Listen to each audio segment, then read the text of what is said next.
Thank you for joining us for this week's episode of Water Me Wednesday. I am very excited to be joined by my wonderful, fantastic friend, Shelby Precourt, who is my go-to wine expert. And what I love about Shelby is she has a lot of practical knowledge about wine. It's not pretentious knowledge about wine. She could be pretentious about wine, but you're not, which is why I love and why we're here today, because I think that you can share so many tips and tricks with our Instagram viewers about how to pick a good wine, the little tips and tricks about wine, so we can kind of all fit in. That's what last night's game does. As you know, we kind of make sports approachable for everyone, and I think wine should be approachable for everyone because that's also a conversation starter. So maybe you could, this is your kind of side hustle, if you will.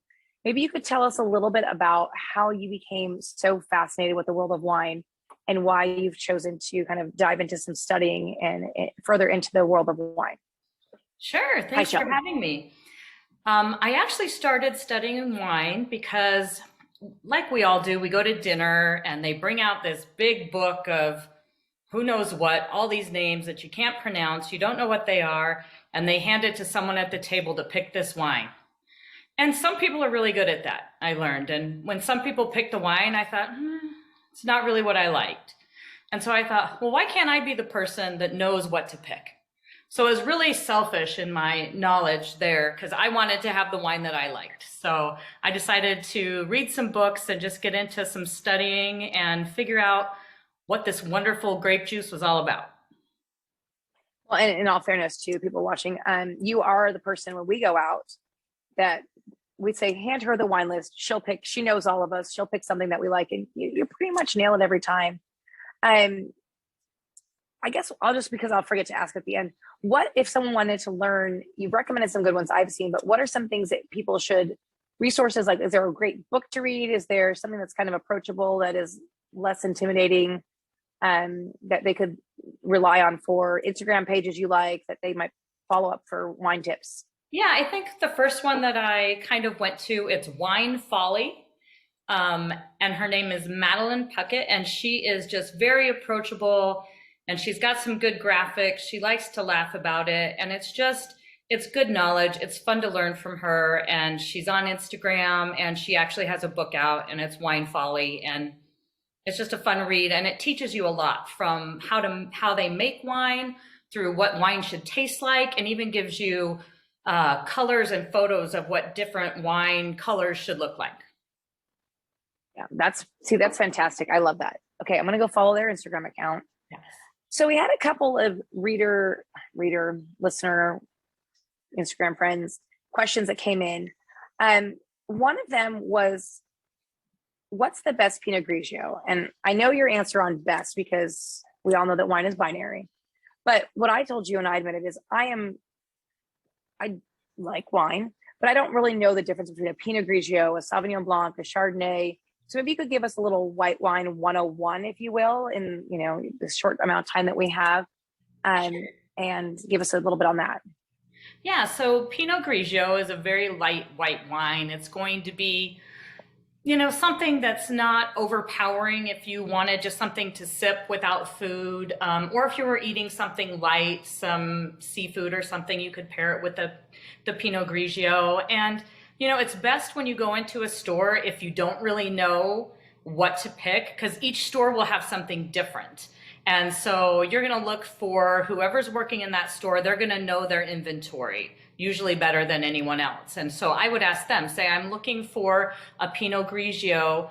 I like something that's on the lighter end, or you can name something. If they don't have what you normally drink, you can say, I like this one usually, but I see you don't have that. What would you recommend? And they'll find you a wine. Usually if they're working in that department, they should be able to pick a wine for you that you're going to enjoy. And Pinot Grigio is super light. You can go into a Sauvignon Blanc is going to taste different from different places. So if you like a really grassy, herby Sauvignon Blanc, you're going to have to go to, a Marlborough, and otherwise you'll have to go. I like Sancerre, which is, in French, they don't tell you what the grape is. They just usually tell you the area that it comes from. So Sancerre is Sauvignon Blanc in French. And it's a little less grassy and a little kind of more acidic, which I tend to like. So it'll just depend on what your favorite is or what your taste is. There's a wine out there for everybody. If you don't like one, move on to a different one and try it as well, because they're all going to taste different. Even the same grape will taste different from different areas. I think that's a really fun thing because I don't know a lot about French wine, and you obviously did France for a birthday. You know quite a bit about French wines. I learned about a lot about champagne from you too. And what I would be intrigued, you talked last time we were together, you talked a little bit about serving a wine at the right temperature and how critical that is. And this is something that kind of blew my mind because I know some of this, but I actually kind of screwed it up myself.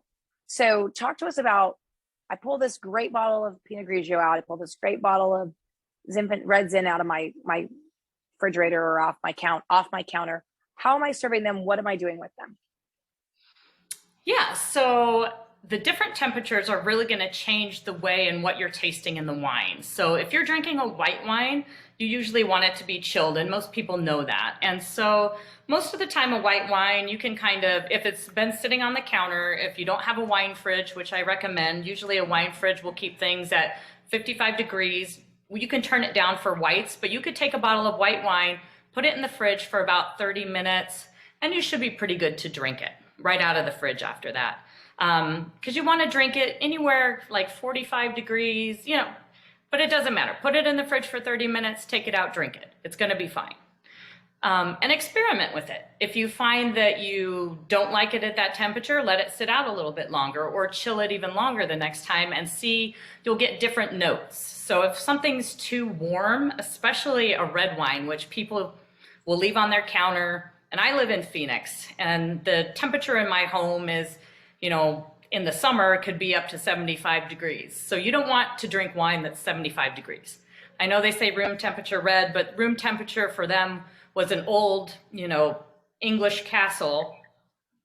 And that's, somewhere in the 55 to 60 degree range is where you want to do that. So, that again, if you have your wine fridge, you take it right out, you can drink it right then. You could put it in the fridge. If you store it in your fridge, just take it out 30 minutes before you want to drink it, and it'll warm up to about that temperature.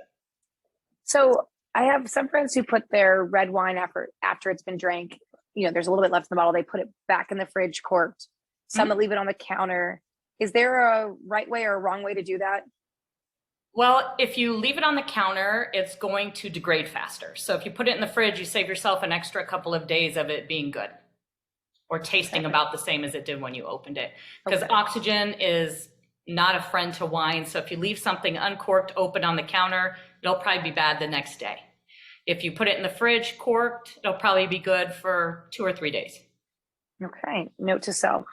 Okay, before we dive into our final 2 questions, I need you to solve a big controversy for me because living overseas, one thing is pronounced one way and here it's pronounced another way. Yellow label champagne, some call it Veuve, some call it Veuve, some call it Clicquot.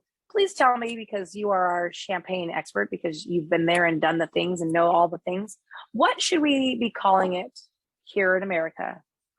In America, well, you'll probably get really funny looks if you call it Veuve Clicquot, but that is the technical name for it. And it's the name of a champagne house and also a person. So it's French and it should be pronounced as Veuve Clicquot. But over in Europe, they call it Clicquot, and here we call it Veuve.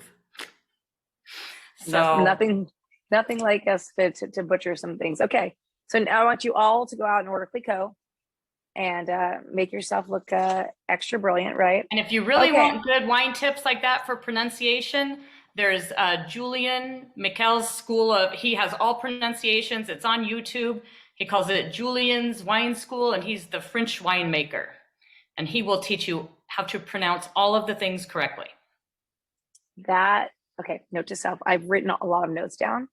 Okay, and hopefully you'll come back and we can get some great questions and you can come back and tell us more, because I think 8 minutes is not enough with Shelby. Never is enough with Shelby, but let alone talking about wine. Okay, the 2 questions for you. If you could have a glass of wine with 3 people dead or alive, who would they be? Ooh.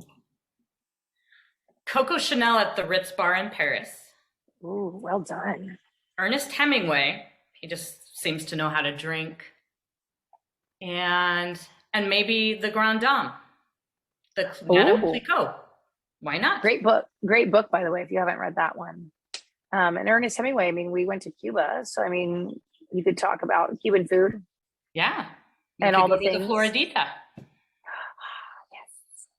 Yes. Okay, and last but certainly not least, if you were a baseball player, we call it your walk-up song. If you were a boxer, it'd be your walk-out song. What's your hype song that you need to have a good day? You're going to a big meeting. Maybe you're going into a wine tasting, whatever that might be that you need to be pumped up. What song would that be?